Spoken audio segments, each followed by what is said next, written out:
சண்முகபரணி சீரியலில் இப்போ ராட்டகாசமான எபிசோட் வந்திருக்கு. ஸ்கிப் பண்ண ஃபுல்லோடையும் கேளுங்க. அதுக்கு நான் அந்த வீடியோ பிடிச்சிருந்துச்சுன்னா லைக் பண்ணி பாருங்கள். ரொம்ப பிடிச்சிருந்துச்சுன்னா நம்ம சேனலுக்கு வந்து சப்ஸ்கிரைப் பண்ணி கண்டினியூஸாக ஆதரவு வந்துட்டாங்க. நம்ம சண்முகம் வந்து பேப்பர் எடுத்து வாசிச்சிட்டு இருக்காங்க. டேய் உன்னால் முடியும்டா, நீ படிக்க மாட்டேன்னு சொன்னோன்னே ரொம்பவே வருத்தப்படுறாடா செல்லக்கனி, அவளுக்காவது படிடா அப்படின்னு சொல்லும்போது அப்படியே இங்கிலீஷில் இருக்கிறது எல்லா வாக்கியத்தையும் வந்து தமிழில் வந்து எழுதி கொடுத்துருக்காங்க. அந்த இடத்துல நம்ம ரத்தனா அதுக்கேற்ற மாதிரி வந்து சூப்பராக வந்து வாசிக்கிட்டு இருக்காங்க. நம்ம சண்முகம் டேய் அவ்வளோதான்டா, பார்க்குறதுக்கு எப்படி இருக்குது அப்படின்னு சொல்லும்போது எதுவும் சொல்ல மாட்டேங்கிறாங்க. ஈஸியாக தான் இருக்குது, முடியும் தான் நினைக்கிறேன், அப்படி ஒன்றும் கஷ்டம் இருக்கிற மாதிரி தெரியலையே. அவ்வளோதான்டா சண்முகம், உனக்கு எதுவும் புரியலைன்னா சொல்லு, உச்சரிப்பு கஷ்டமாக இருந்துச்சுன்னா சொல்லு, எப்படி வந்து உச்சரிக்கணும்னு நான் சொல்கிறேன் அப்படின்னு சொல்லிட்டு இருக்கப்ப 2-3 வார்த்தையெல்லாம் தப்பு தப்பாக சொல்கிறாங்க. அதை வந்து சரியாக வந்து உச்சரிக்கிறது எப்படிங்கிற மாதிரி பரணி நைட்டு விடிய விடிய சொல்லி தந்துகிட்டு இருக்காங்க. அதுக்கப்புறமேட்டு செல்லக்கனியும் வந்து தூங்காமல் கொள்ளாமல் வந்து சொல்லி கொடுத்துட்ருக்காங்க. ரத்னாலேருந்து எல்லோரும் மாறி மாறி அப்படியே வந்து வாச்சிக்கிட்டே இருக்காங்க. அந்த இடத்துல அப்படியே தூங்கல போல இருக்குது. பாக்கி இருக்கிற எல்லாரும் தூங்கிட்டாங்க. சனியன் அண்ணன் ஸ்கூலுக்கு போயிட்டு முதல் மரியாதைக்கு வந்து வைக்கிறதுக்காக பேனர்லேருந்து எல்லாம் சண்முகத்து பேரில் ஏகப்பட்டு வச்சுருக்காங்க. அது எல்லாம் எடுத்துகிட்டு சவுந்தரபாண்டி பேனர் வந்து வச்சிடுறாங்க. அவர் வந்து ஃபோன் அடிக்கிறாங்க.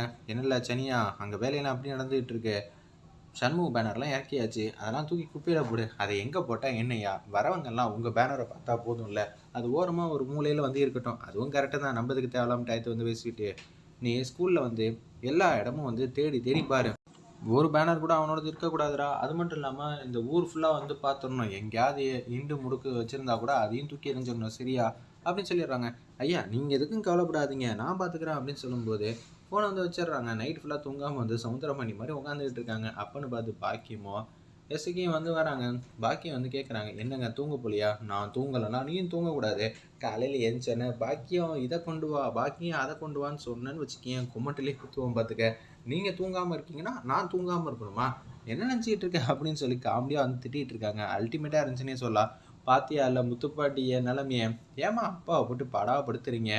அப்பா நீ சொன்ன மாதிரி வந்து சண்முகம் பேர் எங்கேயும் வராத அளவு பார்த்தாச்சு. இன்னொன்று நம்ம தான் வந்து சீர சிறப்புமாக செம்மையாக வந்து அங்கே என்ட்ரி வந்து கொடுக்க போகிறோம். சண்முகம் யாரும் என்னன்னே தெரியாதுப்பா, அவனுக்கெல்லாம் பெஞ்சு கூட கிடையாதான், நான் எல்லாம் பேசிட்டேன் அப்படின்னு சொல்லிடுறாங்க. எக்ஸ்ட்ரா சேர் வந்து எதுவும் பெஞ்சில் இல்லாத அளவு கூட பார்த்துட்டேன் ஸ்டேஜில் அப்படின்னு சொல்லிட்டு இருக்காங்க. அந்த இடத்துல அப்படியா இல்லை, சூப்பர் வேலை பண்ணியிருக்க. ஓ, எங்கள் அண்ணங்கிட்டேருந்து இதை கூட திருடி தான் நீங்கள் வந்து எடுத்துக்க வேண்டியதாக போச்சா, ஸோ பேடுங்கிற மாதிரி அந்த இடத்துல வந்து பேசிகிட்டு இருக்காங்க. நம்ம இசைக்கு இதை கேட்டானே, ஏய் இவ கோவமும் ஆத்திரமும் வர மாதிரியே பேசிகிட்டு இருக்கான். நான் தான் சொல்கிறேனே எங்கள் அண்ணன் கிட்ட, ஏ சண்முகம் எனக்காக இந்த வாட்டி விட்டு கொடுக்க மாட்டேன்னு கேட்டால் எங்கள் அண்ணன் விட்டு கொடுத்துரும். ஆனால் நீங்கள் எங்கள் அண்ணனை தோக்கடிக்கிறதுக்கு ஏதாவது தில்லுமுள்ளு விளையாட்டு விளாடணும்னு நினைக்கிறீங்க, அதுதான் மிகப்பெரிய தப்பாக இருக்குங்கிற மாதிரி செம காமெடியாக வந்து பேசுகிறாங்க. அந்த இடத்துல நம்ம இசைக்கு இதை கேட்டோன்னு வந்து அதிர்ச்சியில் மேலே அதிர்ச்சியாக இருக்குது. என்ன இல்லை இவளே வந்து இவ்வளோ கெத்தா கம்பீரமாக நின்னா சண்முகம் எப்படி வரப்போறான்னு தெரிலங்கிற மாதிரி யோசிச்சுட்டு இருக்கப்ப அடுத்தலாம் காலையில் வந்து பொழுது வந்து விழிஞ்சிச்சு. சண்முகம் வந்து அந்த பேப்பரை வச்சுட்டு அவங்க சொல்லி கொடுத்ததெல்லாம் வந்து முனைகிட்டே இருக்காங்க. இவ என்ன ஆச்சுன்னே தெரியல, எந்திரா அப்படின்னு சொல்லும்போது இங்கிலீஷில் எழுதி கொடுத்த வாக்கியத்தை அப்படியே வந்து ஒப்பிக்க ஆரம்பிச்சிட்டாங்க. அந்த இடத்துல நம்ம சண்முகம் டே போதுண்டா எந்திரான்னு அப்படியே காஃபிலேருந்து எல்லாம் குடிச்சிட்டு இருக்கும்போது திருப்பியும் வந்து ஒப்பிச்சிட்டு இருக்காங்க. அந்த இடத்துல அப்போன்னு பார்த்து சண்முகத்துக்கு வந்து ரெடிமேடாக வந்து தைச்சி கொடுத்தாங்களா கோட் சூட்டு, அது எல்லாம் வந்து வந்துருச்சு. இதுதான் நீ வந்து போட்டுக்க போகிற. என்னது இதுவா, என்னதுல இது பார்க்குறதுக்கு வித்தியாசமாக இருக்குது கோட் சூட்டு, அடிக்கிற வெயிலுக்கு எவனும் கோட் சூட்லாம் போடுவானா, என்ன நீ காமெடி பண்ணிகிட்டு இருக்க அப்படின்னு சொல்லும்போது, ஏய் இதான் உனக்கு செட் ஆகும், இது முதல்ல உனக்கு போட தெரியுமா? தெரியல, கஷ்டம்தான், இருந்தாலும் முயற்சி பண்ணுறேன் அப்படின்னு சொல்லிட்டு போகிறாங்க. சூப்பராக வந்து போட்டுட்டு அப்படியே வந்து காமெடி மாதிரி நடந்து வராங்க. டேய் கையும் காலையும் ஏன்டா இவ்வளோ அகட்டி வச்சு நடக்கிற, கொஞ்சம் எப்போதும் போல் கேஷுவலாக வந்து இருடா. வேட்டி கட்டுறப்ப ஈஸியாக வந்து இருக்குமா கையும் கால் நவுத்துறதுக்கு, இது யாரும் என்ன கெட்டியமாக வந்து பிடிக்கிற மாதிரியே இருக்குது, அவ்வளோதானன்னு சொல்லி டை எடுத்து கட்டி அப்படியே வந்து கழுத்துக்கிட்டே வந்து வச்சிடுறாங்க. என்னல்ல இப்படி இருந்தால் நான் எப்படில பேசுவேன், டையை கொஞ்சம் லூஸாக இருக்கக்கூடாதா, பாருண்டா இவனுக்கு கூட இது டையும் தெரியுது, சூப்பரா சண்முகம் நீயும் வந்து பெரிய லெவலுக்கு கொண்டு வந்துட்ட அப்படின்னு சொல்லி செம காமெடியாக வந்து பேசிகிட்டு இருக்காங்க. சரி வாங்க நம்ம எல்லாரும் போகலான்னு சொல்லிட்டு வெளியில் வந்து வராங்க. யார் இந்த ஆஃபீஸரு, இது வரைக்கும் இதுக்கு முன்னாடி பார்த்ததே இல்லையே அப்படின்னு சொல்லி சண்முகம் வந்து வராங்க. அந்த இடத்துல மாசா கண்ணாடியிலேருந்து எல்லாம் போட்டதுனால சுத்தமாக வந்து சனி அண்ணனுக்கு வந்து இதான் நம்ம சண்முகம் தெரியல போல இருக்குது. ஒன்றை வந்து இங்கிலீஷியாக வந்து பேசுகிறாங்க, அந்த மனப்பாடம் பண்ணது எல்லாத்தையும். பெரிய பெரிய ஆஃபீஸராக இருப்பார் போல இருக்குது, துறைக்கு வந்து தமிழே தெரியாது போல இருக்குது. சரி யார் இவர், எங்கேயோ பார்த்த மாதிரியே இருக்கே அப்படின்னு சொல்லும்போது ரத்னாவும் செல்லக்கனியும் சொல்லான்னு வராங்க. யாரும் எதுவும் சொல்லக்கூடாது சரிங்களா அப்படின்னு சொன்னேன். சரி நாங்களாம் போகிறோம், சண்முகம் வரலையா, அவர் முக்கியமான வேலை இருக்கான் அதனால் வரலையாம். அச்சச்சோ, சரி இந்த விஷயத்த வந்து ஐயாட்ட சொல்லிடுவோன்னு சொல்லி அந்த இடத்துல வந்து சவுந்தரம் பண்ணிக்கிட்ட வந்து நடந்ததெல்லாம் சொல்லிடுறாங்க. யாரோ ஒருத்தவங்க வந்து ஃபுல் அண்ட் ஃபுல் இங்கிலீஷ்லேயே பேசிக்கிட்டு தான் கோச் விட்டோட வராங்க.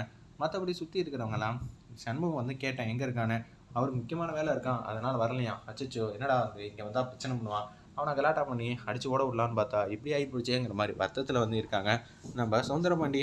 ஐயா நீங்கள் தான் என்றைக்குமே வந்து முதல் மரியாதை வந்து வாங்கிக்கணும், அங்கே சண்முகம் வந்து இருக்கக்கூடாதுன்னு தான் நான் ஆசைப்படுவேன். அது மாதிரி ஒரு சுச்சுவேஷன் இருக்கிறப்ப என்னையா நீங்கள் இப்படி பண்ணிகிட்டு இருக்கீங்கன்னு சொல்லி செம காமெடியாக வந்து பேசிகிட்டு இருக்காங்க அந்த இடத்துல.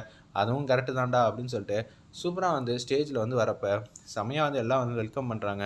அப்படியே ஸ்டேஜில் வந்து மாதம் வந்து உட்காடுறாங்க அந்த இடத்துல நம்ம சௌந்தரபாண்டியனும் முத்துப்பாண்டியனும் அப்படியே பைக்கில் வந்து வந்துக்கிட்டே இருக்காங்க. ஏய் இங்கே அரிக்குது அங்கே அரிக்குதுங்கிற மாதிரி செம்மையாக வந்து பர்ஃபார்ம் பண்ணிகிட்டு இருக்காங்க. கொஞ்ச நேரம் சும்மானு வரியாடா அப்படின்னு சொல்லும்போது நடுவில் ஒருத்தவங்க வந்து வராங்க. பரணியம்மா யார் இவர் அப்படின்னு சொல்லும்போது இங்கிலீஷ்லேயே வந்து பேச ஆரம்பிச்சிட்டாங்க. யார் இவர், உங்கள் ஃப்ரெண்டா? சண்முகம் வண்டி ஓட்டுறாங்க, ஓட்டுறதே சண்முகம் தான், என்னது திடீர்னு இப்படியெல்லாம் மாறிட்டீங்க அப்படின்னு சொல்லும்போது இனிமேட்டு எல்லாமே வந்து இங்கிலீஷ் தான் அப்படின்னு சொல்லி அல்டிமேட்டாக வந்து பெர்ஃபார்ம் பண்ணுற மாதிரி காட்டி இந்த எபிசோட வந்து பிரமாதமாக மாசாக வந்து முடிச்சிருக்காங்க. சண்முகத்துக்கு முதல் மரியாதையே கிடைக்காதுங்கிற மாதிரி எண்ணத்தில் வந்து இருந்தவங்களுக்கு இப்போ சண்முகம் வந்து அவங்க பக்கத்தில் வந்து உட்காந்து ஃபுல் அண்ட் ஃபுல் ஸ்டேஜில் வந்து இங்கிலீஷில் பேசுகிற மாதிரி தான் பர்ஃபார்மன்ஸ் கண்டிப்பாக பண்ணுவாங்க. இதை கேட்டோன்னு வந்து முத்துப்பாண்டியும் சௌந்தரபாண்டியனும் அரண்டு போகிற மாதிரி தான் அப்கமிங் எபிசோட் கொண்டு போவாங்க.